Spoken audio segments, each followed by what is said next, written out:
Me lejoj të filloj, të nderuar gjykatës, duke thënë që Hashim Thaçi është i pafajshëm. Kjo është piknisja juaj kur të filloni kuvendimet për marrjen e vendimit. Ne e dim që në këtë pikë ai ishte në procedurës ai ishte i pafajshëm, pasi ligji ju kërkon juve që ta prezumoni ato të pafajshëm. Mbesoni apo jo, kam dëgjuar kryetarë të tribunaleve ndërkombëtar të japin fjalime ku e keq kuptojnë këtë gjë. Ata thonë, konstatimi i pafajësisë nuk do të thotë që ne kemi thënë që ai është i pafajshëm. Kjo mënyrë mendimi keq kupton procesin e tërë të gjykimeve penale ndërkombëtare. Përpara jush keni 4 burra meshkuj, për cilët ligji thotë që duhet i prezumoni të pafajshëm. Ky proces është sjellur këtu sepse zyra prokurorit të specializuar ka ngritur pretendime se ata kanë prova që vërtetojnë për te dyshimit arsyeshëm se ata janë fajtorë dhe përledhoj për më shumë se 5 vite jemi të përfshirë në këtë proces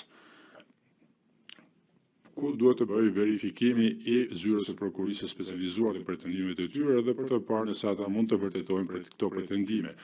Ky gjykim nuk është një ekzaminim apo shqyrtim verifikimi i jetës së Hashim Thaçit. Kjo është verifikimi i pretendimit të zyrës së Hashim Thaçi nuk duhet të gëzojmë te prezumimin e pafajësisë, kur juve duhet të konstatoni se ZPS-ja ka dështuar, nuk ka arritur të provoj akuzat e saj dhe të arrini në një akt gjykim shfaqësues ku të akuzuarit lirohen nga akuzat. Hashim Thaçi do të mbetet i pafajshëm siç është ligjore.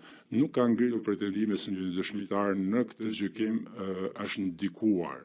Me lejoni të shohim disa prej dëshmitarët ndërkombëtar fillimisht. Ju keni dëgjuar nga dëshmitarë ndërkombëtar të shumtë se Hashim Thaçi nuk dyshohej për përfshirjen e krimit lufte, ndërkohë që këto ngjarje po ndodhin apo zhvilloheshin. Ka dëshmitarë ndërkombëtar ju thanë se ishin në fakt të informuar për ngjarje në terren përmes burimeve diplomatike, shërbime të inteligjencës dhe të tjera, si dhe përmes përvojave të tyre për ZPS-ja përpiqet të hedhë poshtë dëshminë e këtyre të mos marrë parasysh dëshminë e këtyre dëshmitarëve ndërkombëtar, pasi njerëzit të cilët ishin thjesht të pa informuar lidhur me zhvillimet e brendshme si personat, duke thënë që janë persona që nuk ishin të informuar për zhvillimet e brendshme dhe funksionimet e brendshme të UÇK-s, për të lidhur me Thaçin, kontrolloi, verifikoi burimet, informacionet të disponueshme që